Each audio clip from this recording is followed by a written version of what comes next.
Welcome everyone, welcome to the session guys. We are starting. आज हम reproduction in organism का chapter पूरा complete करेंगे डिटेल में फॉर योर फाइनल एग्जामिनेशन। तो जितने बच्चे बोर्ड्स दे रहे हैं, चाहे आप नीट की प्रिपरेशन कर रहे हो, दोनों के लिए एक one short video of reproduction in organism. 12th का पहला चैप्टर है, बहुत इंपॉर्टेंट चैप्टर है, तो मेक श्योर कि एटलीस्ट आप एनसीईआरटी लेवल इसका अच्छे से करके जाओ। ठीक है, ये चैप्टर छोड़ने के लिए बिल्कुल भी नहीं है, क्योंकि it's a revision of 11th class only. ठीक, 12th का पहला चैप्टर है, 11th का पूरा चैप्टर का रिविजन है। ठीक है बेटा, तो हम यहाँ से स्टार्ट करते हैं and let's get going. Welcome to the session. I'm Komal Yadav. I'll be taking all your botany sessions on NEET Voya channel of Unacademy as well as Unacademy के ऐप पर भी। ऐप पे मैं बहुत सारे interactive sessions लूंगी जहां हम एक दूसरे को जान पाएंगे, क्वेश्चंस क्लियर कर पाएंगे, लाइव पोल्स होते हैं, क्वेश्चंस हम पूछते हैं, उस पर टॉप 10 स्टूडेंट की लिस्ट बनती है बेटा। तो क्लास में ना आपको एक कंपटीशन का फील आता है। फिर इसके बाद यू गेट टेस्ट एनालिसिस। अच्छा खासा टेस्ट पेपर आप बहुत अच्छे से देते हो, उसका डिटेल्ड एनालिसिस आपको मिलता है, कितने मार्क्स आ रहे हैं, टॉपर के कितने हैं, आपके कितने हैं, वेयर डू यू स्टैंड। ठीक, एंड पूरे में से निकलने के बाद आपको ये पता है कि मेरे ये क्वेश्चंस और ये टॉपिक डाउटफुल है। ठीक है, तो उसके लिए डाउट क्लियरिंग सेशंस। तो जो पेड सब्सक्रिप्शंस हैं हमारे, उसमें इस तरीके से क्लास आपकी आगे जाती है। अगर आपको फिर भी देखना है कि कैसे क्लासेस एक्चुअली ऐप पे होते हैं, है ना, यू पेइंग फॉर इट, तो क्यों नहीं देखूं मैं एक बारी। तो एटलीस्ट आप एक आइडिया ले सकते हो, और उसके लिए आपको क्या करना है, अनअकैडमी का लर्निंग ऐप डाउनलोड करना है बेटा। ठीक है, उससे जाना है आपको यहाँ पे प्लस पे। सो दिस इज पेड सब्सक्रिप्शन के लिए। यहाँ पे मेरी 2 PM पे क्लासेस होती हैं, and this is where you will find ये स्पेशल क्लास वाला रीजन जहां हमारी फ्री क्लासेस होती हैं। ठीक है, तो फ्री क्लासेस के लिए जब आप इसको क्लिक करोगे तो आपको प्रीवियस काफी सारे रिकॉर्डिंग्स भी मिल जाएंगे, और कुछ लाइव क्लासेस भी ऑनगोइंग टीचर्स की मिलते जाएंगी। यहाँ पे स्पेशल क्लास में आप क्या कर सकते हो, पुराने मैंने कुछ टॉपिक्स कराए हैं, जैसे सेल साइकिल का पूरा चैप्टर का marathon I have taken in one class. तो सेल साइकिल वाले टॉपिक के लिए आप यहाँ पे एक बार जाके इस क्लास को देखो। और आपको कहाँ मिलेगा, just you have to open the description. Description open करते ही आपको मिल जाएगा पूरा का पूरा लिंक। ठीक है, you will find link to my profile Unacademy Komal Yadav. तो वहां पे आपको ये सारी रिकॉर्डिंग्स, प्रीवियस रिकॉर्डिंग्स मिल जाएंगे। ठीक है बेटा, नाउ नीट यूजी पे क्लिक करो and then go to get subscription. अगर क्लासेस पसंद आती हैं तो आप इतना सब्सक्रिप्शन 1 मंथ टू 24 मंथ तक का सब्सक्रिप्शन ले सकते हो। And physics, chemistry, botany, zoology के जितने भी टीचर्स अनअकैडमी पे हैं वो सब, प्लस टेस्ट सीरीज के लिए ऑल यू हैव टू पे इज कोमल लाइव कोड लगाओगे तो बस इतना सा, ये प्राइस नहीं पे करेंगे हम। ठीक है, we will be using Komal live code, आपको 10% ऑफ मिल जाएगा। एंड जितने ज्यादा ड्यूरेशन के लिए आप कोर्स लेते हो उतना ज्यादा आपको सस्ता पड़ता है बेटा कोर्स। ठीक है, ओके। अनदर सब्सक्रिप्शन आइकॉनिक के नाम से है, जहां पे आपको एक मेंटोर मिलता है फॉर पर्सनलाइज्ड अटेंशन। वो आपको एनालिसिस में, पेपर के प्लानिंग में, अंडरस्टैंडिंग में, बहुत चीजों में जहां पे भी आपको कोई प्रॉब्लम आ रही है, they are there to guide you. ठीक है, कहाँ नया बैच स्टार्ट हो रहा है, कहाँ एनरोल कर सकते हैं, कैसे करें, क्या नहीं करें, तो उसके लिए गाइडेंस के लिए this person is going to help you. Physics, chemistry, botany, zoology के सारे टीचर्स और जितनी भी टेस्ट सीरीज चल रही हैं सब ओपन। ठीक, तो बेसिकली अनअकैडमी पे whatever is available will be provided to you. Komal live code आप ले सकते हो, लगाओगे तो 10% ऑफ आपको मिल जाएगा। ठीक है, बढ़िया, लेट्स गो अहेड। ये एक टेलीग्राम का चैनल है जहां पे मैं सारे क्लासेस का अपडेट कर देती हूँ, वेदर पेड और फ्री या यूट्यूब सेशन है या क्या सेशन है, वो सारे लिंक्स यहाँ पे अपडेट होते हैं। ठीक है, इसके अलावा आप एक और प्लेटफॉर्म पे भी, टेलीग्राम चैनल पे ही मुझे भी फॉलो कर सकते हो, that is @unacademy Komal Yadav. NEET voyage is also another group. ठीक है, Yadav Unacademy NEET voyage, right, इसको भी आप फॉलो कर सकते हो। वो yes. ठीक है, okay, so this is also there for you. And don't forget 27th को, this is happening on 27th of December. ये सेशन बन चुका है, आप इसके लिए एनरोल भी कर सकते हो, और नहीं तो कम से कम नीट वोयाज को you can subscribe so that you don't miss out on this. We are going to go for 600 questions in 12 hours marathon on 27th of December। 5 teachers होंगे, नीट वोयाज के सब teachers along with Anand Mani sir सब लोग हैं यहाँ पे। 600 questions हम करने वाले हैं। Make sure you subscribe to the channel ताकि आप इसको मिस आउट ना करो। Okay, let's get started. Reproduction in organism, important chapter लेकिन काफी इजी चैप्टर, ठीक है, very very easy chapter. NCERT level भी किया तो भी चलेगा, right. Okay, first what is reproduction, है क्या रिप्रोडक्शन? तो reproduction is giving rise to young ones, generation after generation, ठीक है। It's a fundamental feature. हमने लिविंग वर्ल्ड में फर्स्ट चैप्टर ऑफ 11th में पढ़ा था कि reproduction is a fundamental feature of living. क्यों? बिकॉज ये लिविंग ऑर्गेनिज्म में दिखता है, बट सारे लिविंग ऑर्गेनिज्म में दिखे ये जरूरी नहीं है ना। So we have exceptions of living, जैसे कि हमारे पास म्यूल, ड्रोन, ये सब थे ना। हो क्या रहा है, reproduction is seen in living, non living में नहीं दिखाई देता, लेकिन लिविंग में भी कुछ ऑर्गेनिजम्स रिप्रोड्यूस नहीं करते हैं। So that is okay, right. So it is a fundamental feature. अगला पॉइंट हमारे पास आता है कि क्यों रिप्रोडक्शन इंपॉर्टेंट है।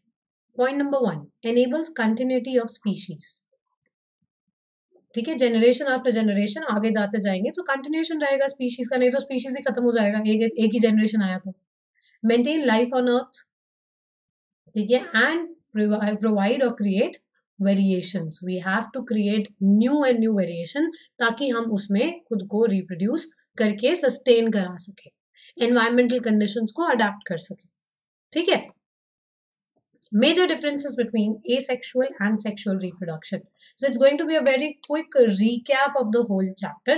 आप एनसीईआरटी के अंदर ही बेटा साथ के साथ मार्क कर लो, कोई प्रॉब्लम नहीं, ठीक है। साथ एनसीईआरटी लेके बैठो, जो पॉइंट्स मैं बोलते जा रही हूँ वहीं के वहीं मार्क करो, खत्म। इस चैप्टर के लिए एनसीईआरटी से बाहर जाने की जरूरत बिल्कुल भी नहीं है, क्योंकि ये बस 12th में 11th क्लास का रिविजन है। समझ रहे हो मेरी बात? बाकी कोई डिटेल रिक्वायर नहीं है आपको, ठीक है। Now sexual reproduction, asexual reproduction में डिफरेंस। पहला, 2 पेरेंट्स भी हो सकते हैं, एक भी हो सकता है। वहीं पे एसेक्सुअल में यूनिपेरेंटल। दूसरा, यहाँ पे फर्टिलाइजेशन हो रही है स्पर्म और एग की, मतलब गेमीट्स भी तो बने, गेमीट्स और फिर उसका फ्यूजन। ऐसा कुछ भी नहीं हो रहा है यहाँ पे, यहाँ एग्जैक्ट कॉपी बना देता है ऑर्गेनिज्म अपनी, right? This is seen in animals, flowering plants, sexual reproduction in fungus. लेकिन bacteria, some plants and fungi also show asexual reproduction. Sexual reproduction में जो offspring बनेगा, जो baby होगा, वो exact ditto, will be a little different from the parents. Asexual reproduction में जो offspring बनेगा वो exact ditto copy same बनेगा, है ना, तो identical to the parent, क्योंकि कोई variation आई ही नहीं। So it's fast, it's easy and no genetic variation. वहीं पे sexual reproduction is slow, elaborate, complex, time consuming, slow, elaborate,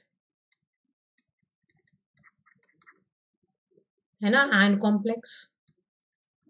तो ये सारी चीजें किसके लिए आई? सेक्सुअल रिप्रोडक्शन के, सेक्सुअल रिप्रोडक्शन के लिए। लेकिन सबसे बड़ा एडवांटेज सेक्सुअल रिप्रोडक्शन का है कि जेनेटिक वेरिएबिलिटी आती है बेटा उसमें। The biggest advantage is that it provides genetic variability, जिसकी वजह से एनवायरनमेंट को ज्यादा अडेप्टेड जनरेशन बन पाती है, ठीक है। The biggest advantage of sexual reproduction. अगला, लाइफ स्पैन की बात करता है आपका एनसीईआरटी की book. What is life span? The period between birth and natural death of an organism is known as lifespan. Natural death याद रखना जरूरी बात है, ठीक है। No individual is immortal except single cell organisms. एक बैक्टीरिया मरता नहीं है, 2 में डिवाइड कर जाता है ना बच्चा, ये भी मरेगा नहीं, ये सीधा 2 में डिवाइड कर जाएगा। So every organism just divides into 2 and does not die. वो मरा नहीं है, वो बस 2 में डिवाइड कर गया है, ठीक है। अब जब 2 में डिवाइड कर गया, सो इमॉर्टल, इट नेवर डाइज। तो आपको कभी एक सेनेसेंट, एक एजिंग, एक डाइंग फेज बैक्टीरिया में आपको मिलता ही नहीं है, until and unless obviously environmental condition खराब हो और उसकी वजह से वो मर रहा हो। लेकिन नेचुरल डेथ नाम की कोई चीज नहीं है इन unicellular organism, they just divide. ठीक है, तो ये पॉइंट एक याद रखना, बड़ा इंटरेस्टिंग सा पॉइंट था। These are important, these are important. आपके पास ये सारे के सारे एज स्पैन, ये ईयर स्पैन आ जाते हैं, लाइफ स्पैन आ जाते हैं। अराउंड एलिफेंट में भी आपका 60 ईयर्स के नियरली है, 60 to 70 ईयर्स। ठीक है, rose plant is also 1 to 2 months और ईयर्स में भी जा रहा है इसका। फिर डॉग इज 25 ईयर्स, बहुत ज्यादा लाइफ स्पैन दिया हुआ है डॉग का, लेकिन मेंशन है। Butterfly is 1 to 2 weeks, crow is 15 years, banana tree also goes around in just initial years, nothing more than that, 2 to 3 at max। ठीक है, 2 साल तक एट मैक्स आएगा। काऊ में भी 60 आ जाएगा। ठीक है, फिर हॉर्स 60-70 आ जाता है। फ्रूट फ्लाई इज इंपॉर्टेंट, ये आता है 1 to 2 weeks, 1 to 2 weeks। Banyan tree is 200 years, ऐसे ही है, ज्यादा बड़ा नहीं है, 200 years। Rice plant is months, ठीक है, few months, 4 to 5 months। Seasonal plant है और आपके पास एनुअल और विंटर वैरायटी दोनों आती है। एनुअल वैरायटी आती है तो विंटर एंड समर वैरायटी दोनों आती है, तो ये भी आ जाएगा। तो थोड़ा सा बस just an overview that you need to know, देख लेना। एक बार क्वेश्चन जरूर आता है तो एक जस्ट रीडिंग लगाना और इसको 2-3 बार एनसीईआरटी में फिल करके देख लो बस। ये आता है हमारा मेन ओवरव्यू। हमने 2 टाइप के रिप्रोडक्शन पढ़े हैं, एसेक्सुअल, सेक्सुअल। अब एसेक्सुअल रिप्रोडक्शन का ओवरव्यू चार्ट ये है। ऐसे ही सेक्सुअल रिप्रोडक्शन में भी जब हम जाएंगे तो मैं एक ओवरव्यू चार्ट दूंगी और उसी को हम फिर इलाबोरेट कर देंगे। ठीक है, एसेक्सुअल रिप्रोडक्शन, बाइनरी फिजन, सब पढ़ा हुआ है आपने। वही मैं कह रही हूँ, ये आपके प्रीवियस क्लासेस का रिविजन है बिफोर वी एंटर 12th। और 12th में पहले ही इनिशियल कुछ चैप्टर्स प्लांट रिप्रोडक्शन और एनिमल रिप्रोडक्शन, ह्यूमन रिप्रोडक्शन के, तो उससे पहले जस्ट प्रायर इन्फॉर्मेशन आपको दे दी है और कुछ भी नहीं। ठीक है, तो एक रीडिंग में ही आपको ये चैप्टर आराम से समझ में आ जाएगा। Multiple fission, budding, fragmentation, sporulation, vegetative propagation. अब वेजिटेटिव प्रोपगेशन 2 टाइप का होता है, एक नेचुरल जिसमें हमारी जरूरत नहीं है, एक आर्टिफिशियल जिसमें हमारी जरूरत है। ठीक, अब जिसमें हमारी जरूरत है ना, ये अब एनसीईआरटी में कम मेंशन्ड है, इसमें ज्यादा डिटेल्स नहीं दिए हैं। नेचुरल रूट स्टेम लीफ खुद प्रोपगेट करते हैं विद द हेल्प ऑफ प्रोपग्यूल्स। वहीं पे आर्टिफिशियल में हमारी मदद चाहिए, हम अपने हिसाब से कटिंग, ग्राफ्टिंग वगैरह करते हैं। This is not in much detail in NCERT, लेकिन एक बार ऊपर से ओवरव्यू हम इसका जरूर देख लेंगे ताकि आपको क्लैरिटी मिल जाए टॉपिक्स की, वर्ड्स की। ठीक है, फर्स्ट बडिंग। बडिंग के अंदर हमारे पास 2-3 पॉइंट्स बहुत इंपॉर्टेंट।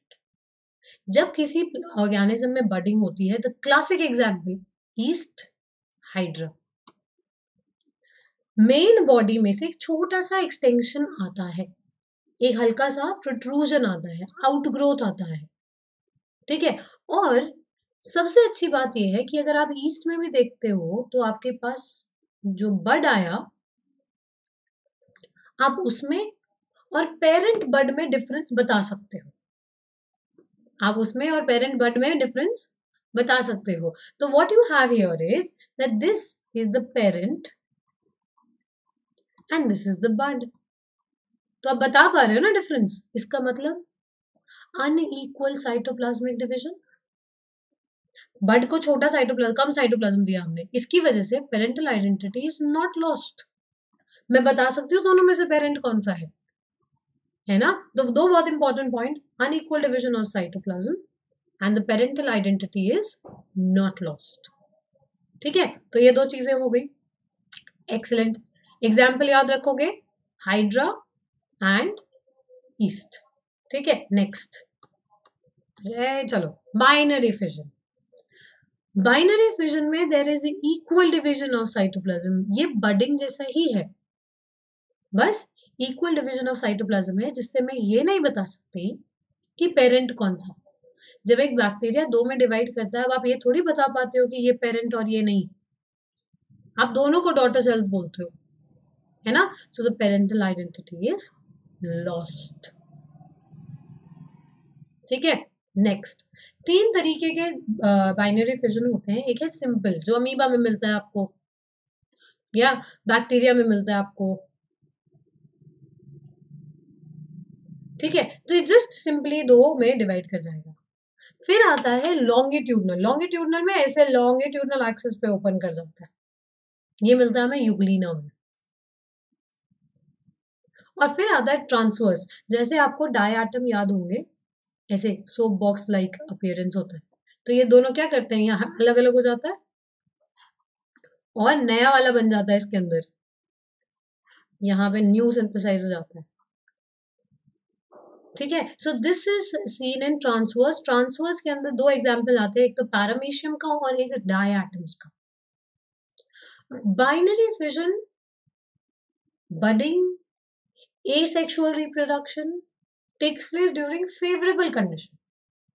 जब मुझे खास जेनेटिक वेरिएबिलिटी भी कुछ चाहिए नहीं, I am okay with it, जो चल रहा है जैसे चल रहा है सही चल रहा है, तो जैसे मेरे पास नंबर बस इंक्रीज करना है मुझे, एनवायरमेंटल कंडीशंस आर परफेक्ट, कोई प्रॉब्लम नहीं है हमें, बस बहुत सारा क्या करना है हमें, बहुत सारा क्या क्रिएट करना है, नंबर क्रिएट कर देना है।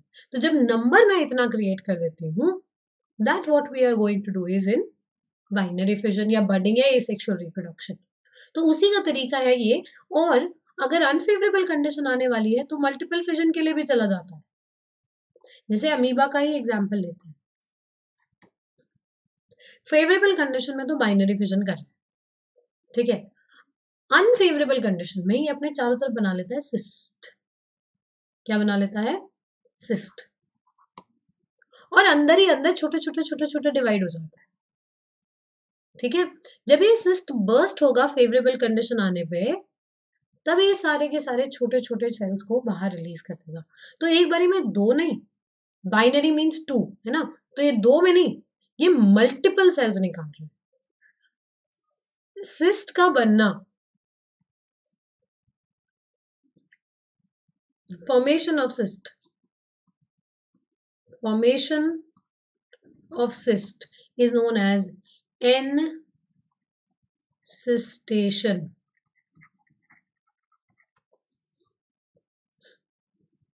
ठीक है, यहाँ पे ब्रेक हो गया सिस्ट, आउटर कवरिंग खत्म हो गई क्योंकि फेवरेबल कंडीशंस लौटा है। This is known as excystation. Excystation is breaking of the cyst to release multiple cells। ठीक है, ये ज्यादातर सेल अनफेवरेबल कंडीशन में शो करता है, या जैसे मोनोसिस्टिस और प्लाज्मोडियम है, इनका एक तरीके से अपना पॉपुलेशन बढ़ाने का तरीका है। ठीक है, कि एक बार में एक सेल नहीं, एक बार में बहुत सारे सेल्स रिलीज करते हैं ताकि एकदम से फैल जाए सब जगह और सबको इकट्ठे इन्फेक्ट करें। So that is a target basically. फिर आता है sporulation. Sporulation is formation of different type of spores. हाँ, formation of different type of spores।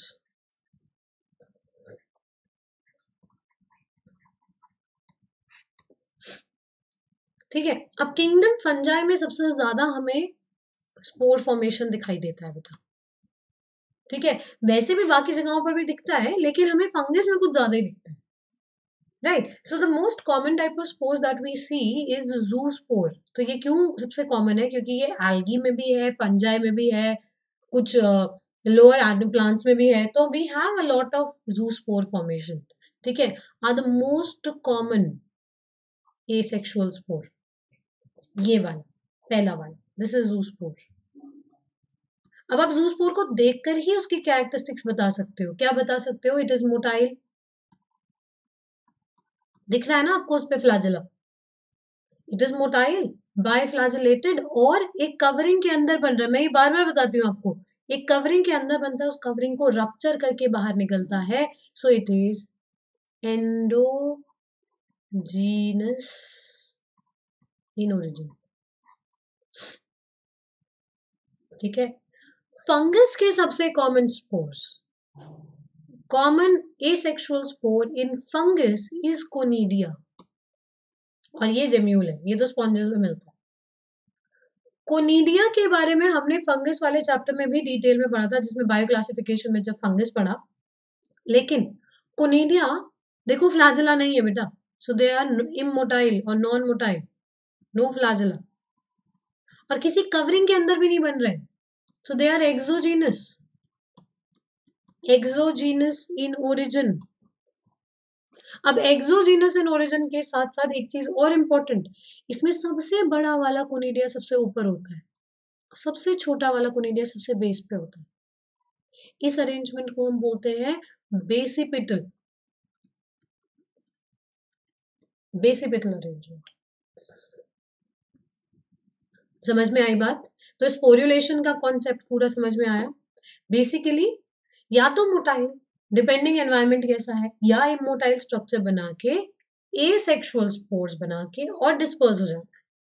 इतना हाई अमाउंट में ये काम करना है कि इतना फैल जाए हम, कि जब अनफेवरेबल कंडीशन आए तो हम ऑलमोस्ट सब जगह पर हो। 2000 20,000 लोग हैं और उसके बाद अनफेवरेबल कंडीशन गई, एकदम से खत्म भी होती है पॉपुलेशन, तब भी मेरे पास काफी amount of population will be there, है ना? तो वो वाली बात आ जाएगी। Next, fragmentation, another type. Fragmentation एक तरीके से एक एक्सीडेंटल प्रोसेस है, ठीक है, जिसमें किसी रीजन से, चाहे रॉक को टकरा गए, किसी चीज को टकरा गए, बहुत ज्यादा पानी का करंट है, तो जो फिलामेंटस ऑर्गेनिजम्स है ना, जो थोड़े बॉडी टाइप जिनका थोड़ा इलोंगेटेड है, उसमें वो पार्ट दो में टूट जाता है। जैसे एल्गी में स्पाइरोगाइरा, मार्केंशिया रिक्शा जो ब्रायोफाइट्स में हमने पढ़े थे, उनकी भी बॉडी का थैलोइड पार्ट जो नीचे थैलस की तरह ऐसे होता है, आपने मार्केंशिया थोड़ा सा याद आ रहा होगा, अभी भी मैं आगे एक पिक्चर दिखाऊंगी, ये वाला था मार्केंशिया, रिमेम्बर प्लांट किंगडम में फोटो था। तो कभी कभार यहाँ पे फ्रैगमेंटेशन भी हो जाती है, नॉट एन इशू। एक जगह और बड़ा कॉमन जो फ्रैगमेंटेशन हमें मिलती है, that is protonema, protonema of mosses, वो filamentous green creeping on the ground, plant kingdom में पढ़ा था हमने। तो protonema of mosses is one of the most important examples again. तो स्पाइरोगाइरा हो गया, या फिलामेंटस कोई भी ऑर्गेनिज्म हो गया। आपके बेसिडियोमाइसिटीज मेंबर्स फ्रैगमेंटेशन शो करते हैं, बेसिडियोमाइसिटीज, दैट इज मशरूम वाली कैटेगरी फंगस में। अब उसमें एसेक्सुअल रिप्रोडक्शन स्पोर से नहीं होता, जबकि फंगस तो जाना जाता है स्पोर बनाने के लिए, वहां पे फ्रैगमेंटेशन से एसेक्सुअल रिप्रोडक्शन होता है। ठीक है, इजी, यहां तक तो कोई प्रॉब्लम नहीं है। फिर आता है रीजेनरेशन। रीजेनरेशन फ्रैगमेंटेशन जैसा दिखता है बट है नहीं। इन रीजेनरेशन आपको ऑर्गेनिज्म में बड़ी एक कैरेक्टरिस्टिक फीचर चाहिए, to proliferate cells. Proliferate is divide cells. ये हमें मिलता है हाइड्रा, प्लेनेरिया, स्पॉन्जेस में। फिलामेंट में क्या है कि बॉडी इतनी ज्यादा डिफरेंशिएटेड नहीं है। आप देखो ना, इसमें हेड, बॉडी, टेल है ना, तो बॉडी इस पर्टिकुलर ऑर्गेनिज्म के अलग अलग स्ट्रक्चर्स बने हुए हैं, स्पेशलाइज्ड स्ट्रक्चर बने हुए हैं। फ्रैगमेंटेशन ज्यादातर वहां काम करती है जहां कोई स्पेशलाइज्ड स्ट्रक्चर नहीं था, बस एक लंबा सा धागा था, टूट गया, एक बड़ा हो गया था स्ट्रक्चर, बीच में से टूट गया। यहाँ पे when a body is divided into two parts, उसको मैंने काट दिया है, तो ऊपर वाला स्ट्रक्चर नीचे वाले पार्ट को बना रहा है वापस, नीचे वाला पार्ट ऊपर वाले पार्ट को बना रहा है वापस। सो it is a little more complicated then fragmentation. ठीक है, तो ये थोड़ा ज्यादा प्लान्ड और थोड़ा ज्यादा जस्ट कॉम्प्लेक्स है compare to normal fragmentation. Fragmentation तो बस दो पार्ट में टूट गया और अब वो ऑर्गेनिज्म है। ठीक है, एक से दो हो गया बस, अब वो ऑर्गेनिज्म जैसे एक्ट करेगा, ये फर्दर डेवलपमेंट करके एंट्री करेगा। So it kind of goes like that. ठीक है बच्चा, next, vegetative propagule. Vegetative propagules are required for vegetative propagation। मैंने कहीं लिखा होगा, हाँ, It requires a propagule, a bud. एक बड का प्रेजेंस होना चीजों पे जरूरी है. क्यों? क्यों? क्योंकि वही चीज है जो आगे जाके पूरा पेड़ बनाएगी. What is a bud? It's a reduced shoot. It's a reduced shoot. है कि नहीं? राइट. सो रिड्यूस्ड शूट की अगर मैं बात करती हूं तो इतना बड़ा पेड़ है ना, तो उसको कंप्रेस करके मैंने छोटू सा पेड़ बना दिया, बड बना दिया. ठीक है. Vegetative propagules are present on root, stem और लीफ. इसीलिए जिस रीजन पे ये बड प्रेजेंट होगा, जिस रीजन पे ये रिड्यूस्ड शूट प्रेजेंट होगा, उसको मैं प्रोपग्यूल की तरह यूज कर सकती हूँ. कभी कभी प्लांट नेचुरली खुद कर देता है ये काम, कभी कभी हम लग जाते हैं काम पे. प्लांट ने खुद किया विदाउट आवर हेल्प तो नेचुरल, हमने मदद करी है तो आर्टिफिशियल. ठीक है. These are all examples of natural propagation in plants. और ये सारे पॉइंट्स आपने पढ़े हुए हैं इन मॉर्फोलॉजी चैप्टर 11th क्लास में. जैसे रूट पे प्रोपग्यूल है किसमें? डहालिया, sorry, एस्पारेगस, डहालिया, डालबर्जिया, tapioca sabudana.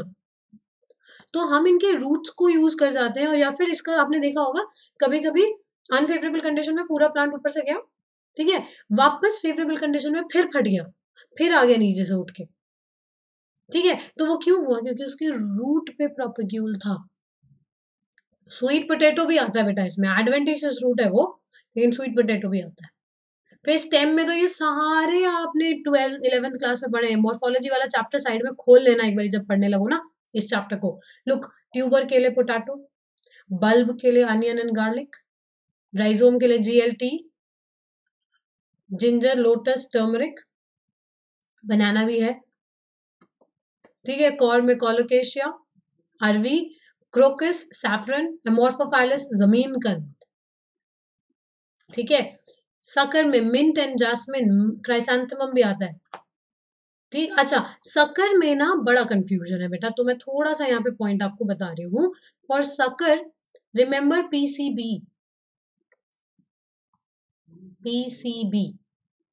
Pineapple, banana and chrysanthemum. ठीक है. अब मिंट बड़ा कंफ्यूजिंग एग्जाम्पल. मिंट को हम स्टोलॉन में भी रखते हैं. ठीक है. मिंट को हम स्टोलॉन में रखते हैं जास्मिन के साथ. मिंट में शक्कर भी मिलता है और मिंट में रनर भी मिलता है, जो कि हमें ज्यादातर रनर हमें ग्रासेस में दिखाई देता है. लेकिन ऑर्डर ऑफ प्रेफरेंस आपका यही रहेगा. अगर मिंट आपका एग्जाम्पल पूछा जाता है तो मिंट के लिए सबसे पहले आएगा स्टोलॉन, फिर आएगा सकर. अगर दोनों नहीं ऑप्शन में तो आएगा रनर. ठीक है. Offset is nothing but aquatic condition के ऊपर चलने वाला, पानी के ऊपर चलने वाला रनर मिलता है आपको आइकॉर्निया पिस्टिया में. ये सारा NCERT में था, मॉर्फो वाले में कुछ भी नया नहीं है. ठीक है. फिर आते हैं leaves. When leaves are used as propagules. Bryophyllum सबसे कॉमन आपने देखा है, उसके पेरीफेरी पे छोटे छोटे बड्स आ जाते हैं, गिरता है नया वो आ जाता है पेड़. वॉकिंग फर्न प्लांट किंगडम में पढ़ा था हमने last year, adiantum.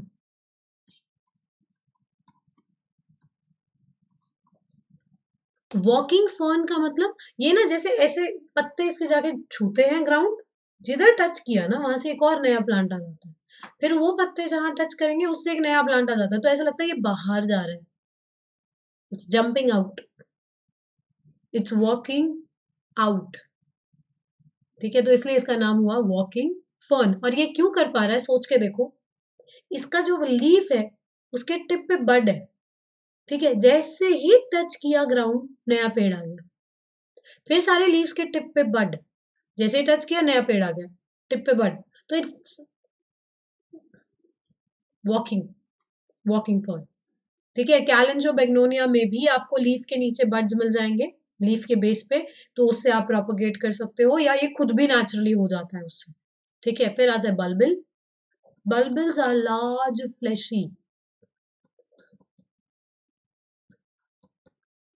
fleshy buds. सबसे कॉमन है ये अगेव में, इतने बड़े बड़े बड्स बनते हैं। यही चीज जब एक्वेटिक प्लांट करेगा, जब लार्ज फ्लैशी बड्स एक एक्वेटिक प्लांट बनाता है, तो उनको हम बोलते हैं ट्यूरियंस। ये वाला पॉइंट बहुत रेयरली किसी एक क्वेश्चन में आया था कभी, इसलिए I mentioned it here, otherwise it is not that important, लेकिन हाँ आया हुआ है एक बार क्वेश्चन में। तो turions are seen in aquatic plants. Example, Potamogeton and Utricularia. ठीक है, this I am leaving your, ये पूरा आपके पास है, एनसीईआरटी में एक एक करके ऐड करते रहो। जब भी आप इतने सारे एग्जांपल्स एक साथ देखते हो, घबराए मत करो, अंडरस्टैंड कि आप में से इतना सारी चीजें हैं तो सही, ठीक है, देखने में डरावना है, लेकिन कितने सारे ऑलरेडी आपको पता है इसमें, मोर देन 70% आपको ऑलरेडी पता है इसमें, एक दो नाम एक्स्ट्रा आता है, बस देखा लिखा एनसीईआरटी में आगे, ठीक है, बाकी आपको याद है, don't worry, you know this. जैसे देखो ये क्या, अनियन, अनियन में यहाँ पे stem, this is helping as a propagule, this is corm, colocasia है ये, ठीक है, ये आपका ginger, rhizome, rhizome, potato, tuber, tuber में ये छोटा सा जहां से बड आता है, this is known as eye, और आई पे कौन सा बड है ये, axillary, axillary bud, axillary buds are present in the axil। अब axil क्या होता है, देखो ये एक मेरा स्टेम जा रहा है, ये नोड है, ये node, right, this is a leaf, this is a leaf, leaf और स्टेम के बीच में जो बड आएगा, this is known as axillary bud, या फिर लेटरल बड, और टिप पे अगर आ जाता है ना बड, तो उसको हम बोलते हैं एपिकल और टर्मिनल बड, एपिकल और टर्मिनल बड, ठीक है। ये आपका नीचे ये डंडी जा रही है जो ऑफसेट आइकॉर्निया, ये नीचे से निकला सकर, सकर नीचे जाता है ग्राउंड के, और ऊपर आता है तो पेड़ आ जाता है, स्टोलॉन इसकी तरह ऊपर से जंप मारा है, ये आपका पेड़, इसका स्टेम अगर वर्टिकली नीचे जाके वापस ऊपर आया, सकर बिलो द ग्राउंड, अगर इसका स्टेम ऊपर से ऐसे टोइंग करके यहाँ टच किया और पेड़ आया, स्टोन, ठीक है। So these are various vegetative propagules. अब आती है artificial vegetative propagation. Artificial vegetative propagation में ह्यूमन इन्वॉल्वमेंट रिक्वायरमेंट, बहुत बड़ा रिक्वायरमेंट। सबसे कॉमन मेथड जो हम आर्टिफिशियल प्रोपेगेशन का यूज करते हैं, दैट इज कटिंग,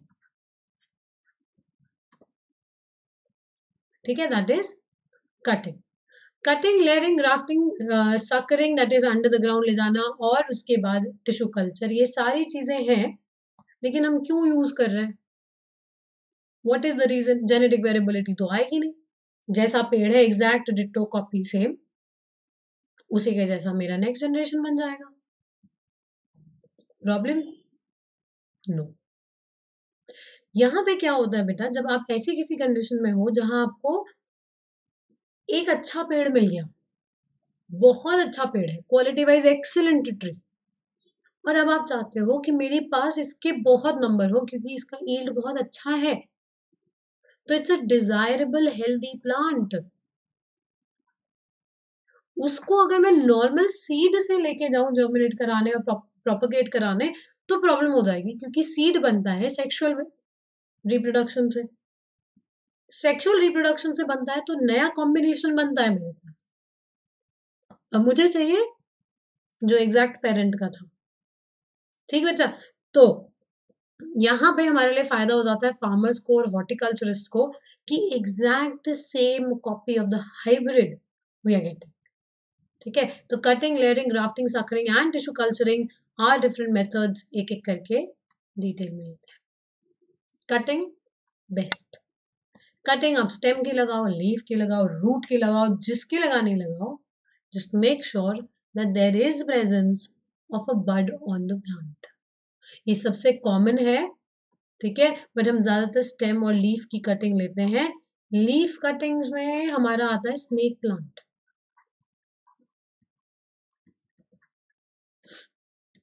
ठीक है, snake plant which is also known as sansevieria. ठीक है, और स्टेम कटिंग में तो आपको पता ही, एग्जाम्पल है, रोज हो गया, कॉफी हो गया, अ लॉट ऑफ एग्जाम्पल्स आते हैं। ठीक है, बोगनविला हो गया, सिट्रस हो गया, बहुत एग्जाम्पल्स आ गए। एक एक स्टेप अहेड जो हम कर सकते हैं वो ये है कि जो हम कटिंग लगाते हैं ना, उसमें शूट तो है हमारे पास, स्टेम लिया है, लीफ लिया है, तो शूट पार्ट तो है, बट रूट नहीं। तो कभी कभी हम उसको just in a little bit amount of auxin अगर हम डिप कर दे और फिर लगा दे, तो मस्त उसका रूट सिस्टम बन के आ जाएगा। रूट प्रॉपरली डेवलप होने लगते हैं because auxin is a routing hormone. ठीक है, it's a routing hormone. Grafting, मेरे को एक पेड़ मिला जिसका ग्राउंड सिस्टम, जिसका रूट सिस्टम बहुत अच्छा है, बहुत वेल फॉर्म्ड, डिजीज भी नहीं लगती उसके रूट में, पानी अच्छे से एब्जॉर्ब कर रहा है, बहुत बढ़िया चल रहा है, फिर भी सीड और फ्रूट इतना अच्छा नहीं आ रहा। दूसरा पेड़ मिलता है, genetically it has very sweet, बहुत टेस्टी और अच्छे फ्रूट्स है उसके, लेकिन जल्दी कीड़ा पड़ जाता है उसके रूट में। तो हमने इन दोनों का, एक का रूट एक का शूट लिया, चिपका दिया। रूट पार्ट, नीचे वाला part is known as stock, ये पार्ट कहलाएगा stock. Stock is the root and scion is the shoot. Grafting के लिए लेकिन हमारे पास कुछ प्री रिक्विजिट्स हैं कि मतलब ये होना चाहिए। Grafting cannot take place in monocots।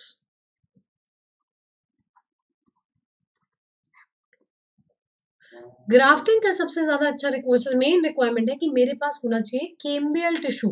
Grafting के लिए मुझे मेरिस्टेमेटिक चाहिए टिश्यू, केम्बियम चाहिए अंदर, वो इसके पास है नहीं। मोनोकॉट के पास केम्बियम नहीं है। दूसरा प्रॉब्लम ये है कि रूट और शूट की जब मैं बात करती हूँ, तो रूट सिस्टम और शूट सिस्टम का जाइलम और फ्लोएम एक दूसरे के ऊपर अलाइन हो। मोनोकॉट्स में, शूट में मेरे पास है स्कैटर्ड वैस्कुलर बंडल।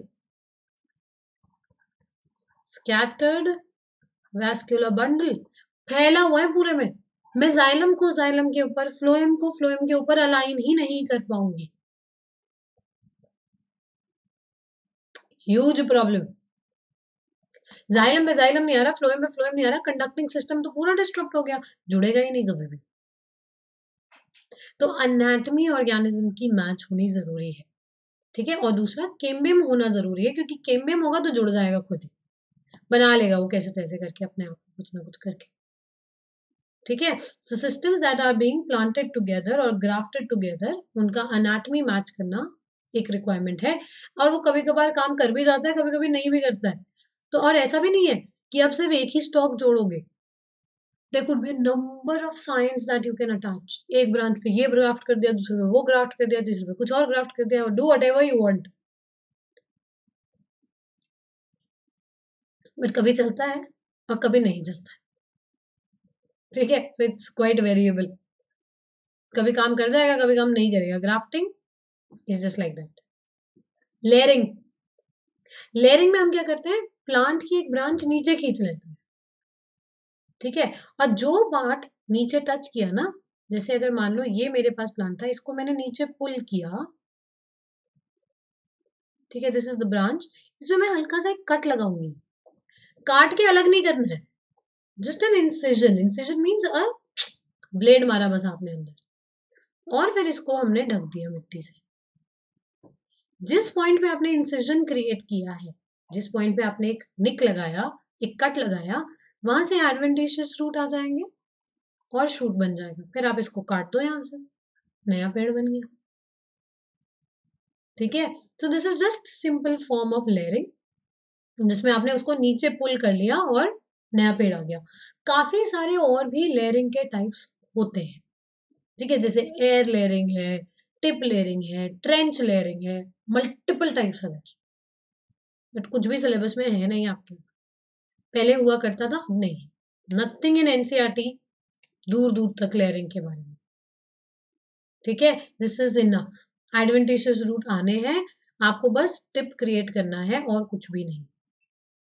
अगर फिर भी थोड़ा जानना चाहते हो, है ना, फिर भी आपको है कि नहीं एक बार ही तो मुझे समझा दो कोई, तो I have taken reproduction in organism के कुछ पुराने सेशंस जो यूट्यूब पे ही है। I will also share the link in the group. ठीक है, तो उसको आप देख लेना, उसमें मैंने सारे ग्राफ्टिंग लेयरिंग वगैरह के टाइप्स कराए हुए हैं। Just go through it once, एक बार फटाफट फटाफट देखना, बहुत है, बहुत है। Don't have to go into details of each and everything, और जबकि जो एनसीईआरटी में है भी नहीं अभी, तो बिल्कुल भी नहीं। समझ रहे हो मेरी बात? अभी तो बिल्कुल भी नहीं, क्योंकि ऑलरेडी बहुत चीजें हैं रिवाइज करने को। कुछ भी नया लाके अपना कॉन्फिडेंस लो नहीं कर, और वो भी ऐसी चीज जो शायद रेलेवेंट भी नहीं है। ठीक है, tissue culture. Tissue culture is important क्योंकि यही सेम टेक्निक आगे जाके माइक्रो स्ट्रैटेजीज वाले चैप्टर में आ जाते हैं, strategies in food enhancement. Tissue culture is also known as micro propagation. इसमें हम प्लांट का, डिजायरेबल प्लांट जो है जिसको मेरे को नंबर में बढ़ाना है, उसका मैंने एक पत्ता ले लिया या कोई भी प्लांट पार्ट ले लिया। That plant part is going to act as an explant.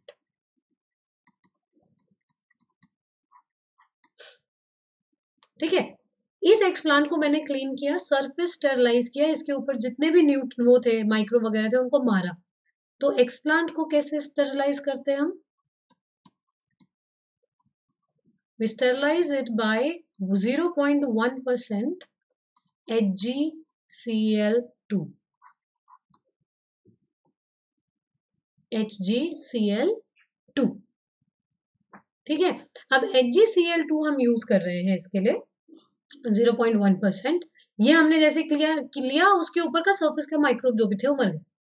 ठीक है, अब मैं इसको छोटे छोटे पीसेस में कट करती हूँ और एक न्यूट्रिएंट मीडियम में प्लेस करती हूँ। ठीक है, द न्यूट्रिएंट मीडियम, ये वाला point, contains what? Nutrient material और मीडियम, ऐसा मीडियम होगा जिसके अंदर सब कुछ है जो एक प्लांट के डेवलपमेंट के लिए रिक्वायर्ड है। ठीक है, तो द न्यूट्रिएंट मीडियम, सबसे पहली चीज आपको क्या चाहिए? एक carbon source. Carbon source that is nothing but sugar. दूसरा, कार्बन सोर्स के अलावा आपको चाहिए वाइटामिन्स, मिनरल्स, है ना, अमाइनो एसिड्स।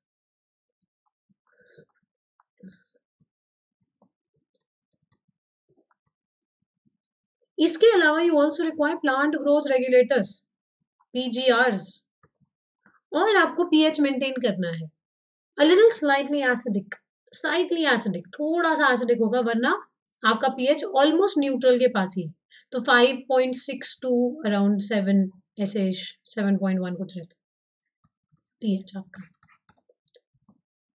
और अगर आप इसको लिक्विड रखना चाहते हो तो लिक्विड रखो, कोई नहीं, बस लेकिन फिर उसको आपको थोड़ा थोड़ा धीरे धीरे रोटेट करते रहना पड़ेगा, तो रोटेटिंग मशीन पे रखते हैं उसको। नहीं तो आप उसमें अगार मिला दो। अगार इज सेमी सॉलिड वाला कंडीशन, जेल जैसा बना देगा उसको, तो आपके न्यूट्रिएंट्स नीचे सेटल नहीं होंगे, पूरे में से डिस्पर्स से रहेंगे। ठीक है, इसमें हमने एक्सप्लांट रखा, कंप्लीटली स्टेराइल कंडीशंस उसको दिए, लैब के कंडीशंस, जहां टेम्परेचर जो उसको चाहिए वो दे रहे हैं, ऑप्टिमम लाइट है, ऑप्टिमम ह्यूमिडिटी है, सब कुछ परफेक्ट है और कहीं दूर दूर तक कोई माइक्रोब, कुछ डिजीज नहीं है। ठीक है, अब ऐसे में इसको ग्रो कराया जा रहा है। पहले आप पत्ते से बना रहे हो पेड़ को, तो आपको पहले क्या करना पड़ेगा, ऑक्सिन और साइटोकाइनिन का सेम कॉन्सेंट्रेशन दोगे ना तो कैलस बनेगा बेटा, अ मास ऑफ अनडिफरेंशिएटेड सेल्स। पत्ते से आपने एक मास ऑफ सेल्स बनवा लिया जो कोई शेप नहीं लेता, सिर्फ डिवाइड डिवाइड डिवाइड। फिर ऑक्सिन कम साइटोकाइनिन ज्यादा तो शूट बनेगा, ऐसे मीडियम में डाला जहां शूटिंग इनिशिएट करे। ऑक्सिन ज्यादा साइटोकाइनिन कम, इससे मेरे पास रूट बनेगा, तो रूटिंग बनवाई, रूटिंग करवाई। ये सारे स्टेप्स करने के बाद मेरे पास एक सैपलिंग आ जाता है, एक सीडलिंग आ जाता है। ठीक, ये सीडलिंग धीरे धीरे करके, पहले लाइट का थोड़ा चेंज करके कंडीशन, फिर ह्यूमिडिटी, टेम्परेचर करते करते हमने इसको सॉइल में ट्रांसप्लांट किया। तो I am moving one by one by one by one by one, और मैं एकदम से, आप एकदम सोचो, आप एकदम स्टेराइल कंडीशन, एकदम कोई माइक्रोब नहीं है, कुछ नहीं है, उधर से उठा के मैं सीधा उसको अगर सॉइल में डालूं तो मर जाएगा। ठीक है, तो ऐसे में हम उसको थोड़ा धीरे धीरे करके शिफ्ट करते हैं, and that is known as lab to land technology, जिसमें हम हार्डनिंग करा रहे हैं अभी प्लांट की, उसको मजबूत बना रहे हैं कि भाई बाहर जाएगा तो ऐसी कंडीशन है, थोड़ा संभल के जाना प्लीज। ठीक है, so that is one point. Second point, क्यों करा रही हूं मैं माइक्रो प्रोपगेशन? आपको सीड ही नहीं चाहिए, आपको बड भी नहीं चाहिए, आपको कुछ भी नहीं चाहिए, आप बस प्लांट का एक पार्ट लो और उससे हजारों प्लांट बना सकते हो। गुड थिंग इज कि एक पेड़ से हजारों plant exact ditto copy same बन रहे हैं बिना किसी जेनेटिक वेरिएबिलिटी के लिए। तो अगर अच्छा पेड़ है तो हजारों पेड़ अच्छे बन गए, फट फट फट। कोई एंडेंजर्ड स्पीशीज है तो एक पत्ते से उसकी मैं थाउजेंड्स ऑफ कॉपी बना सकती हूँ, सारे लेकिन जेनेटिकली सेम होंगे। अगर सारे जेनेटिकली सेम हैं तो प्रॉब्लम एक भी ये भी है कि अगर किसी एक में डिजीज लगी तो कोई भी जेनेटिकली इवॉल्व नहीं है, कोई भी ऐसा प्लांट नहीं है मेरे पास कि अगर डिजीज फैला तो ये खुद को सस्टेन कर जाए।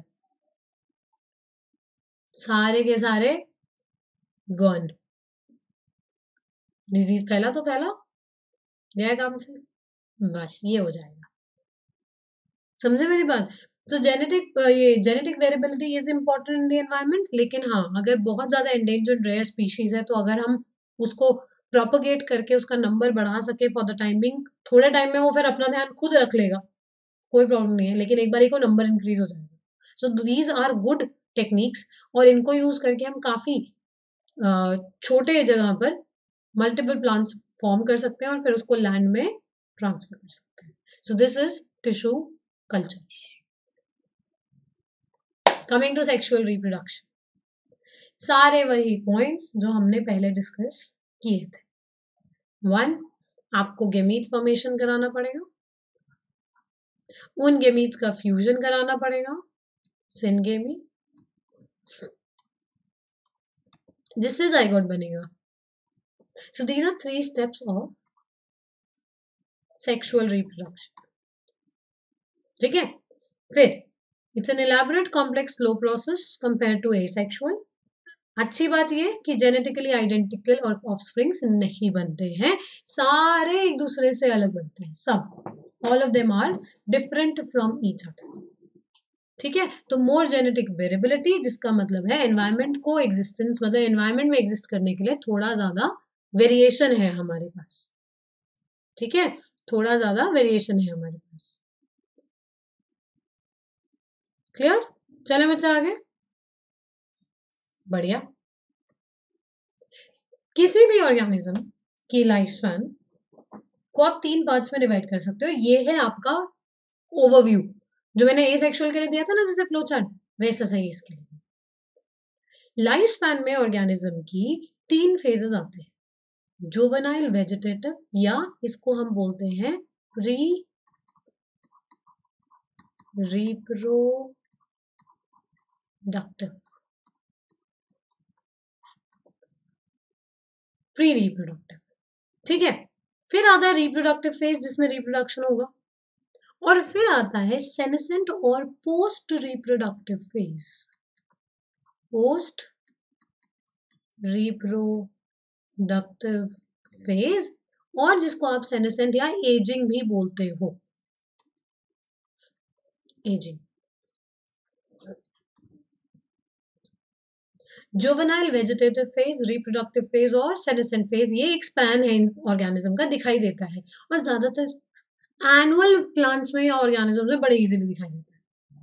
एनुअल कौन होते हैं? जो एक साल में आए, पैदा हुए, हाइट ली, बड़े हुए, रिप्रोड्यूस किया और मर गए। तो मैंने देखी ना ये पूरी फेज चलती हुई। तो life span, all phases are very much visible in annual organisms. Perennial organism जैसे पीपल ट्री, पीपल ट्री का लाइफ स्पैन 2000 साल है ना। जब हजारों साल में है तो ऑब्वियसली मैं तो देख ही नहीं सकती उसको मरते हुए, तो मुझे तो लगेगा ये तो अमर है, ये तो कभी मरता ही नहीं। Getting my point? So clear cut visibility of तीनों phases is seen in annual या biennial plants जो short lived है। long perennial plants में ये चीज देखने में थोड़ा मुश्किल है। नेक्स्ट, रिप्रोडक्टिव फेज में 3 फेजेस आते हैं, मैंने वही बताया आपको। सेक्सुअल रिप्रोडक्शन में 3 चीजें चाहिए होती हैं, गेमीट फॉर्मेशन, उसका gamete formation and transfer, fertilization and post fertilization, ठीक है। अब इन सारे फेजेस को एक एक बार में डिस्कस करते हैं। Juvenile phase, pre reproductive phase, vegetative phase का काम क्या है? ये ऑर्गेनिज्म में न्यूट्रिएंट रिसोर्स डेवलप करने का काम करता है, ठीक है। It helps in building the body, ताकि जो सेक्सुअल रिप्रोडक्शन का इवेंट है, जो रिप्रोडक्शन का इवेंट है, तब तक इसके पास इनफ रिसोर्सेज हो, ठीक है। It is the stage where you accumulate resources, है ना। एक तरीके से चाइल्ड मैरिज भी क्यों नहीं अलाउड है? Because the body is not very well developed, ठीक है। ह्यूमन या जो भी है, जिसकी भी बॉडी अगर खुद ही डेवलप नहीं है, तो वो नेक्स्ट जनरेशन को अगर giving rise to a new generation, तो हार्म होगा दोनों को, दोनों वीक होंगे, क्योंकि the parent is not strong enough, उसके पास उतने रिसोर्सेज ही नहीं थे उसकी बॉडी में, उसकी बॉडी खुद का ध्यान दे या नेक्स्ट जनरेशन का ध्यान दे, गड़, ठीक है। So a proper juvenile phase is required for accumulation of resources that will be required for reproduction, ठीक है। रिप्रोडक्टिव फेज, रिप्रोडक्टिव फेज अगर हम प्लांट्स की बात करते हैं, in higher plants can be seen by formation of flower, ठीक है। अब देखो बेटा, 2 तरीके के प्लांट्स हैं, ध्यान देना। वन इज एनुअल, जो 1 साल का स्पैन रखते हैं, 1 ईयर लाइफ स्पैन। दूसरे हैं बाइनियल, जो 2 साल का प्लान रखते हैं, लाइफ स्पैन उनका कितना है? 2 साल का। तो these are annuals and these are biennials, ठीक है। एंड देन पेरिनियल है, जो मेनी इयर्स।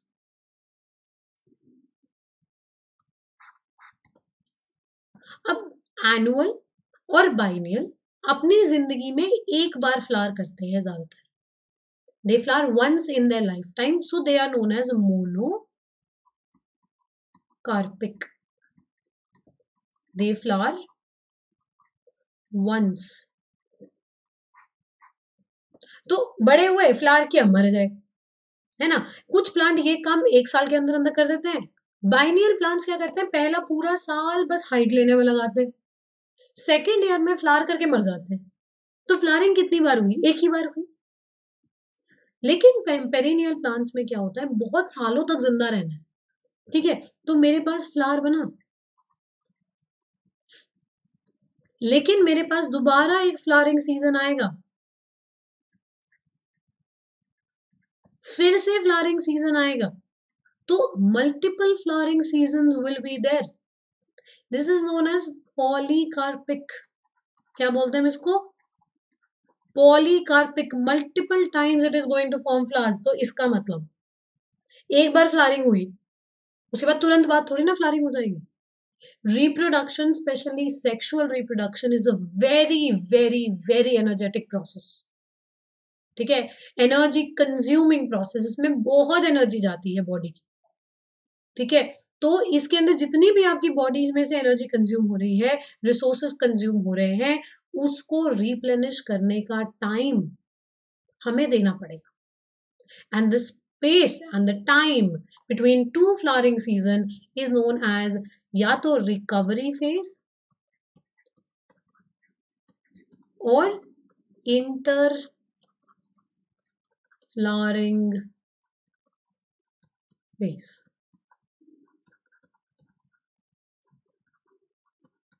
ठीक है, क्यों? This is for accumulation of resources. आपने देखा होगा कुछ प्लांट, जिन लोगों को पता नहीं, अगर आप लोगों के आसपास कभी आम का पेड़ आपने देखा है, एक साल बहुत आम के पेड़ लगते हैं, आम लगता है उसमें, एक साल कम लगता है, फिर एक साल बहुत ज्यादा लगता है, फिर एक साल कम लगता है. प्लांट का तरीका है अपने रिसोर्सेज रिप्लेनिश करने का. आप इसको ह्यूमन से रिलेट करो. ये बोलते हैं ना कि 2 प्रेगनेंसीज में बीच में अराउंड 2 to 3 इयर्स का गैप होना चाहिए, राइट? व्हाई? ताकि mother can regain the resources. ठीक है, she can form, her body can heal back. वो रीजन है. रिसोर्सेज वापस एक्यूमुलेट होंगे, बॉडी दोबारा थोड़ा नॉर्मलाइज होगी, उसके बाद you go for the second pregnancy. तो इसलिए फैमिली प्लानिंग जिसको बोलते हैं, there should be a gap of 2 to 3 years between 2 offsprings. ठीक है, तो वो प्लांट खुद ब खुद कर ले रहा है, रिकवरी फेज बना देता है या उसको इंटर फ्लावरिंग फेज बोल देते हैं. और ऐसा बहुत होगा किसमें? पेरिनियल प्लांट्स में, जो बहुत सालों के लिए जिंदा है. Examples of course monocarpic plant. कौन से होते हैं? ज्यादातर annual and biennial plants are majorly monocarpic, जो जिंदगी में एक बार फ्लावर करते हैं. लेकिन we also have example of some perennial plants that are monocarpic, जैसे बैम्बू. 100 साल का लाइफ स्पैन है लेकिन फ्लावर एक ही बार करता है. तो आप एक तरीके समझो, बैम्बू में फ्लावर आए मतलब वो मरेगा. ठीक है, तो वो 99 ईयर्स से जिंदा है, जिंदा है, जिंदा है. कौन से फेज में? अपने वेजिटेटिव फेज में. पत्ते बना रहे, स्टेम बना रहे, पत्ते बना रहे, स्टेम बना रहे. फ्लावरिंग इनिशिएट हुई, जितने रिसोर्सेस उसने एक्यूमुलेट किए थे वो सारे उसने उसमें लगाए. It flowers in huge number and then it dies within a few months, खत्म हो जाएगा. ठीक है, ऐसे strobilanthes kunthiana, that is Neelakurinji. Strobilanthes kunthiana Neelakurinji flowers once in 12 years. Seed गिरे, जर्मिनेट हुए, 11 साल लगे उसको हाइट लेने में, 12वें साल में उसने फ्लावर किया और फिर वो मर गया. फ्लावर करके सीड बना के सारे में सीड गिरा दिए. अब दोबारा इन सारे सीड्स का जर्मिनेशन एक साथ हुआ, फिर ये फ्लावर किए, 11 साल तक नॉर्मल डोरमेंट स्टेज में रहे, फिर 12वें साल में फ्लावर करके मर गए. फ्लावर बनाया, सीड बनाया, मरे. तो अब क्या हो गया है ना, ये पूरा hill, the Nilgiri hills of Kerala, Karnataka and Tamil Nadu, इनमें जितने स्ट्रोबिलैंथस कुंथियाना के पेड़ हैं वो ऑलमोस्ट सिंक हो गए हैं एक दूसरे के साथ. सारे एक ही टाइम पे फ्लावर करते हैं, तो उन सबके सीड्स एक ही टाइम पे बनते हैं, तो एकदम से फिर ब्लूम आता है. समझ रहे हो मेरी बात? It's a perennial plant. Perennial क्यों बोला? क्योंकि 12 साल तक जिंदा है वो, but it flowers only once in its life span. ठीक है, ऐसा नहीं है कि इसी पेड़ में 12 साल बाद फ्लावरिंग होगी. इंटर फ्लावरिंग फेज नहीं है उसके बीच का. It kind of vanishes. 12 साल आप सोचो ना, 12 साल में वो पेड़ कुछ हाइट भी तो लेता, कुछ फैलता भी तो सही. These are small small bushes, they are not very tall, they don't go for a very long height. ठीक है, क्यों? क्योंकि 12वें साल में फ्लावर करके सीड करके मर गया, सीड का जर्मिनेशन फिर स्टार्ट हुआ, फिर ग्रोथ हुई. एनसीईआरटी में I think it is given 2008, पुराना दिया हुआ है शायद. आपका अब इसमें कर लो 2018 में आई थिंक फ्लावर्ड लास्ट. ठीक है, हाँ, 2018 में इसकी लास्ट फ्लावरिंग हुई थी. एनसीईआरटी में उससे भी पुराना वाला दिया हुआ है, तो दोनों याद रख लेना, 2018 की लास्ट फ्लावरिंग है। बाकी तो Stroplanthus kunthiana is very very important. Neelkuranchi because it has blue violet color flowers. Puri hill turns blue. That is why the name of the hills is also Nilgiri Hills. Animals में क्या होता है? Animals में reproduction दो तरीके के cycle से चलती है. एक है estrous cycle, दूसरा है menstrual cycle. Menstrual cycle जो humans, apes और monkeys में हो रही है. Estrous cycle जो rat, deer and other organisms, ये है seasonal breeders. ठीक है. एंड जिनमें मेंस्ट्रुअल साइकिल चलती है they are majorly continuous breeders. ठीक है. ये continuous breeders as well as some of them are seasonal breeders. पहले वाले जिनमें ईस्ट्रस साइकिल चलती है they are majorly also egg laying ज्यादातर.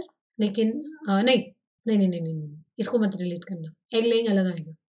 तो पहला तो हो गया उनके ब्रीडिंग सीजन के हिसाब से कि पूरा साल दे आर ब्रीडिंग, और कभी कोई सीजन है पर्टिकुलर तो उस हिसाब से हो गया. Then there is sexual reproduction के 3 इवेंट्स, इनका डिस्कस करते हैं. सेक्सुअल रिप्रोडक्शन के 3 events.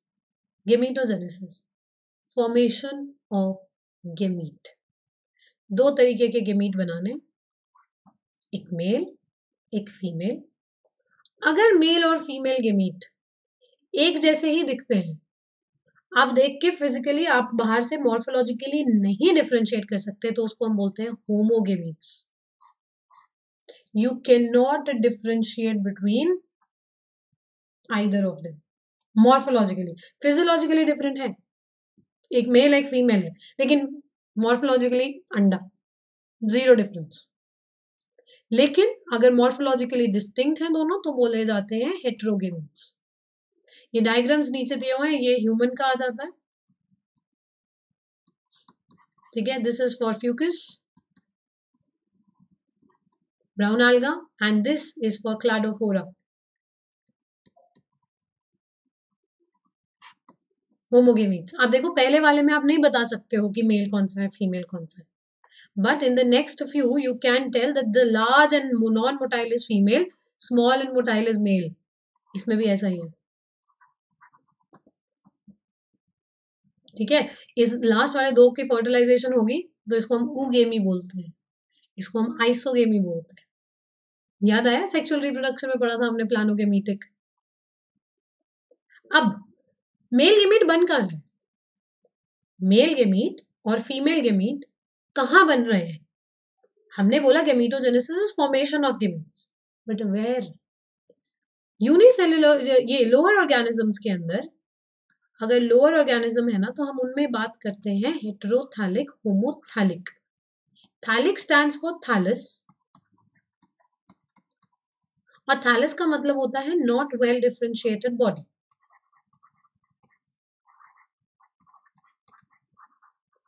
Not well differentiated body. Okay. अब हेटेरोथैलिक, हेटेरो मीन्स डिफरेंट, तो 2 अलग थैलस बने हुए हैं, एक फीमेल का है, एक मेल का है, एक फीमेल का है. ठीक है. होमोथैलिक ऑलमोस्ट सेम, या तो सेम बॉडी पे आ जाएंगे या वेरी सिमिलर लुकिंग. ठीक है. ये हुआ लोअर ऑर्गेनिज्म के लिए. हायर ऑर्गेनिजम्स में ये आ जाता है मोनोइशियस, डाइशियस. जैसे मोनोइशियस प्लांट्स, मेल और female are on the same plant body. Dioecious, di का मतलब 2, इशियस मीन्स होम, 2 अलग घर है. फीमेल अलग घर पे रहती है and male stage on a different plant body. Example date palm, cycas, morus, papaya. These are all dioecious. Di means 2, eicious means home. 2 अलग अलग घर है इनके. Monoecious, mono means 1, eicious means home. Same plant body पे रह रहे हैं दोनों, मेल और फीमेल. ठीक है. एग्जाम्पल क्यूकरबिट्स, क्यूकम्बर, ठीक है, क्यूकम्बर वाली पूरी फैमिली क्यूकम्बर्स में आ जाती है, गॉड्स वॉड्स सारे इसी में आ जाते हैं। ठीक है, पंपकिन, वाटरमेलन, ये सब इसी में आएगा। इसमें और आएगा कोकोनट, मेज, पाइनस, जिम्नोस्पर्म है। ठीक है, तो लोअर ऑर्गेनिज्म के लिए हम वर्ड यूज कर रहे हैं होमोथैलिक, हेट्रोथैलिक। वही चीज हम बड़े प्लांट्स के लिए यूज कर रहे हैं डायोशियस, मोनोइशियस। ठीक, आगे ये marchantia, can you see two different bodies? This is known as हेटेरोथैलिक।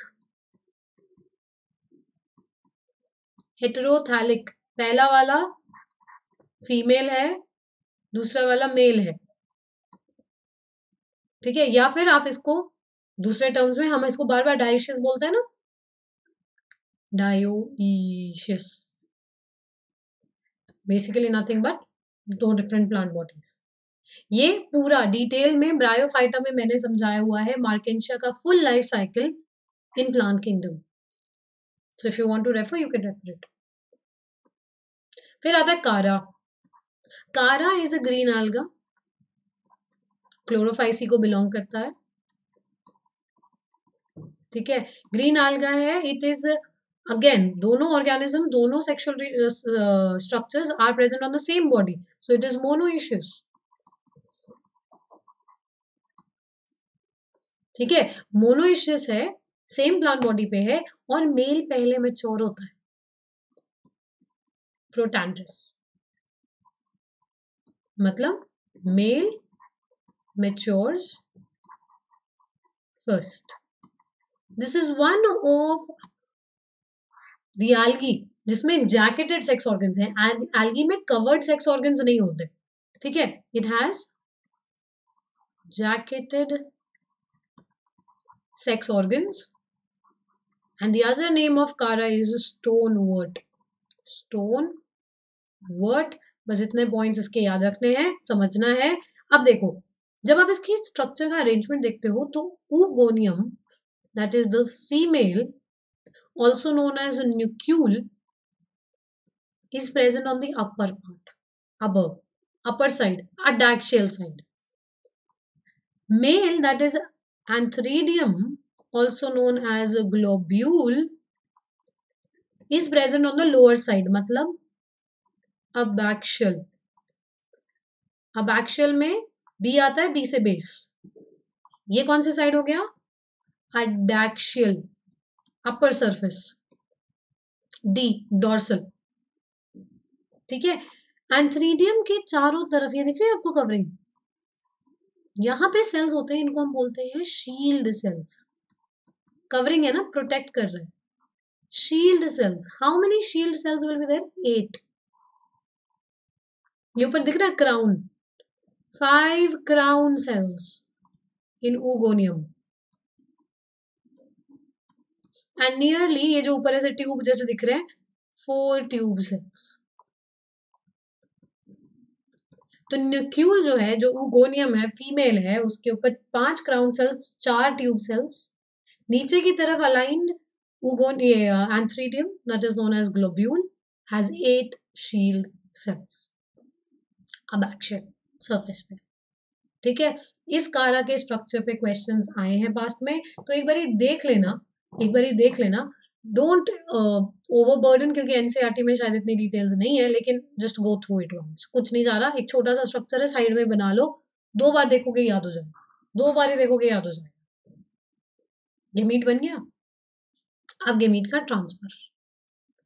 Gamete is transferred in higher plants by pollination. किसमें? गेमीट ट्रांसफर पॉलिनेशन से होता है in gymno and angio. Gymno और एंजियो में ऊपर सरफेस पे there is transfer of gametes via pollination, और pollination को बेटा हम डिटेल में लेंगे sexual reproduction in flowering plants में। अभी बस definition is in transfer of pollen from anther to stigma, pollination. ठीक है, लोअर ऑर्गेनिजम्स में ये ट्रांसफर ऑफ गेमीट्स पानी कराता था। Remember bryophyta, pteridophyta, dependent on water for sexual reproduction, dependent on water for sexual reproduction मतलब gamete को transfer कौन करा रहा है? वाटर। ठीक है, दिस इज इंपॉर्टेंट बेटा, इस पे क्वेश्चंस आए हुए हैं, please do go through this. Blank बस आपको फुल करना है, फिल करना है। यहाँ पे बस इतना ध्यान रखना कि हैप्लॉइड नंबर याद रखना। ठीक है, कौन से इंपॉर्टेंट है मैं वो भी मार्क कर देती हूँ। Human is important, dog, fruit fly, ophioglossum, maize, rice, onion also can take. ठीक है, तो these are important. Haploid number इनका याद रखना। जीनोम इज की अंदर एक सेल में जब एक ही सेट ऑफ क्रोमोसोम होंगे तो कितने, जैसे हमारे अंदर गेमीट में देयर इज 23। ठीक है, वहीं पे जैसे डॉग में इट वुड बी कितना, डिवाइड करो 2 से, 39 नियरली, हाँ ना? Oh my God. ठीक है, सो दिस इज देयर। तो ऐसे ऐसे चीजों को जस्ट थोड़ा थोड़ा सा बस एक बार फुल करके, जैसे 12 है इसका 24 पूरा नंबर होगा। हैप्लॉइड याद रखना, हैप्लॉइड याद रखना कि जीनोम साइज क्या है। Genome is haploid set of chromosomes. ठीक है, कि हर एक क्रोमोसोम की एक कॉपी होगी। ठीक है, तो वो चीज याद रखना, बाकी तो चलेगा। ये नेक्स्ट फर्टिलाइजेशन। चलो, गेमीट पहुंचा दिया हमने। ठीक है, जहां पर भी दोनों गेमीट्स पॉसिबल है मिलने वहां मिलवा रहे हैं। तो कहां पे, what is the possibility of a fusion of gametes? Where are they fused? Are they fused inside the body of one of the organism, और या फिर दोनों ही बाहर गेमीट रिलीज करते हैं? Fusion, the most vital event of sexual reproduction. Fusion of gametes. Fertilization, syngamy, body में internally हो सकती है, this is more safe. External में बड़ी गड़बड़ है, तो इसलिए काफी प्रिमिटिव है। एक्सटर्नल में गड़बड़ क्या है, जाइगोट इज अनप्रोटेक्टेड।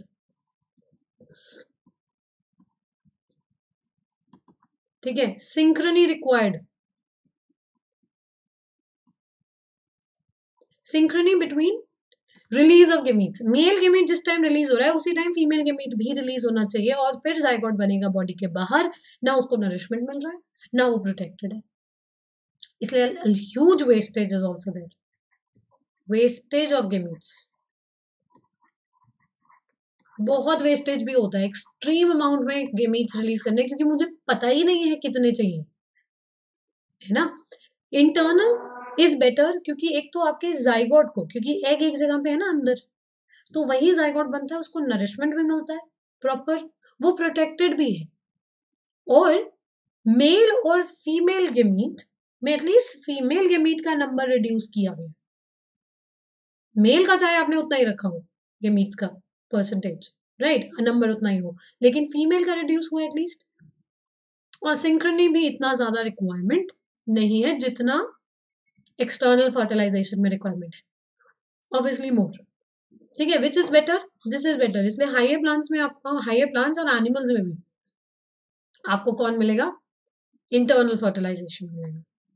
फिर the most vital link, vital event ये था, वाइटल इवेंट ये था, ठीक है, ये लिंक है ऑफ सेक्सुअल रिप्रोडक्शन, ताकि कंटिन्यूटी ऑफ स्पीशीज रहे one after the other, and that is zygote formation.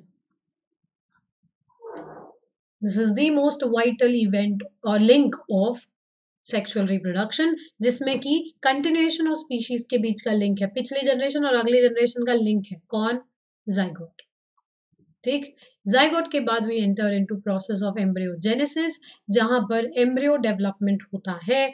Developing embryo, इसका detail don't worry, sexual reproduction and flowering plants में मैं पूरे में लूंगी। ठीक है, सेल डिफरेंशिएशन है, डेवलपमेंट है, डिविजन है, सब हो रहा है। तो सेल डिवाइड भी कर रहा है और डिफरेंशिएट भी हो रहा है। ठीक है, तो डिवाइड करता है और एक रोल ले लेता है, डिवाइड करता है और एक रोल ले लेता है, तो it is forming a proper body organ structures. ठीक है, so formation of that is known as embryogenesis, development of embryo.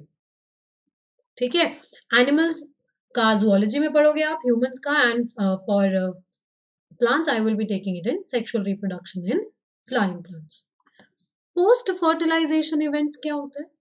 एक तो ये हो गया एम्ब्रियोजेनेसिस. दूसरा ये भी हमारे पास होता है कि oviparous organisms are there and viviparous animals are there. Oviparous egg-laying,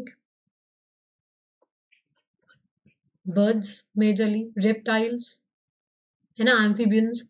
viviparous में हमारे पास आते हैं the ones that give rise to young ones, mammals है ना. तो एग लेइंग में हमारे पास बर्ड्स आ गए, वीवीपेरस में ब्रॉडली हमारे पास मैमल्स आ गए. So these are also type of organism जो पोस्ट फर्टिलाइजेशन में हम जिनको डिवाइड कर सकते हैं कि फर्टिलाइजेशन के बाद के इवेंट्स कैसे हैं. ठीक है, फर्टिलाइजेशन के बाद के इवेंट्स कैसे, क्लियर. एंड लास्ट, अगर मैं प्लांट्स की बात करूं तो जाइगोट के बाद एम्ब्रियो बनेगा. सिंपल फंडा, जाइगोट बना फर्टिलाइजेशन से. ठीक है, embryo the progenitor of the next generation, ये रिप्रेजेंट करता है नेक्स्ट जनरेशन को, यही आगे लेके जाएगा एम्ब्रियो.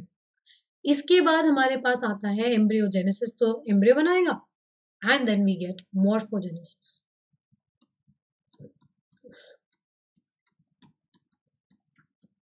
मॉर्फोजेनेसिस जिसमें हमारे पास डिफरेंट मॉर्फोलॉजी का डेवलपमेंट स्टार्ट होगा, where we are going to get seed, fruit, flower, plant, root, सब कुछ.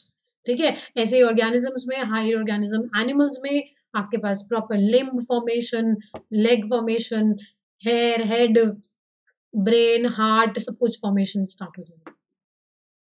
ठीक है, so this is all there. क्या क्या होता है सेक्सुअल रिप्रोडक्शन में इन फ्लावरिंग प्लांट्स, ये भी हम डिटेल में नेक्स्ट चैप्टर में लेंगे. तो ये थोड़ा सा ब्रीफ अगले चैप्टर का, और पहला वाला पार्ट जो चैप्टर का था दैट वाज अ रिव्यू और रिवीजन ऑफ 11th क्लास. ठीक है बच्चा, so this brings us to the end of the session. Don't forget to enroll for batches like पहल बैच जो अभी अनअकैडमी पे चल रहा है, 21 दिसंबर से स्टार्ट हुआ. तो ये चीजों को ध्यान रखो कि यहाँ पे भी बहुत सारे टीचर्स हैं. If you just starting, such batches will help you. इनको please please please go on Unacademy learning app. मैं बता देती हूँ कैसे जाना है. यहाँ पे ये है आपका ऐप, इसका लिंक आपको डिस्क्रिप्शन में भी मिल जाएगा. प्लस पे जाओ, कुछ पुराने स्पेशल क्लासेस भी हैं अगर आपको देखना हो तो, जैसे cell cycle, these are absolutely free. Cell cycle का मैंने अभी एक मैराथन लिया था लास्ट वीक ही, तो आपको वो भी मिल जाएगा. ठीक है, उसको देखो. बहुत सारे ऑनगोइंग बैचेस भी हैं जो ऐप पर चल रहे हैं. You can go and enrol for that. अगर जस्ट अभी पढ़ना शुरू किया है, no problem, it will give you a good revision. NEET UG पे क्लिक करो, गेट सब्सक्रिप्शन, और ये सारे ड्यूरेशन आपके लिए ओपन है. अगर आपको लगता है कि नेक्स्ट फ्यू मंथ्स में आई कैन यूटिलाइज इट, मैं ये काम कंप्लीट कर लूंगा, तो कोमल लाइफ कोड लगाओ, get your subscription today, gate your 10% of and enjoy your subscription. ठीक है, वहीं पे आइकॉनिक सब्सक्रिप्शंस भी हैं जो आपको नीट के बाद भी हेल्प करते हैं विद अ मेंटोर. कौन सा कॉलेज, क्या कट ऑफ, कितने मार्क्स, कैसा प्लानिंग करूं, क्या करूं नेक्स्ट 3 महीने तक, सब कुछ. Physics, chemistry, botany, zoology plus test series, ये सब आपको मिलेगा. सारे teachers of all subjects that you are studying, Komal life code लगाओगे. अगर पसंद आ रहा है तो use the code, get your 10% off. If you like my teaching, and thank you जिसने भी यूज किया है ये code, thank you so much. Like, share and subscribe. I will get the PDF updated. Use Komal life code, अपने दोस्तों को, भाइयों बहनों को, अपने सीनियर्स को, जूनियर्स को, सबको बताओ that I'm there. And thank you. Use Komal Life code for your iconic and plus subscriptions. I will see you NEET voyage पे भी और मेन ऐप पर भी. ठीक है, प्लस सेशंस में भी मिलूंगी आपको. फ्री सेशंस भी बहुत सारे I am going to plan in the next month. Right, see you, bye bye, take care.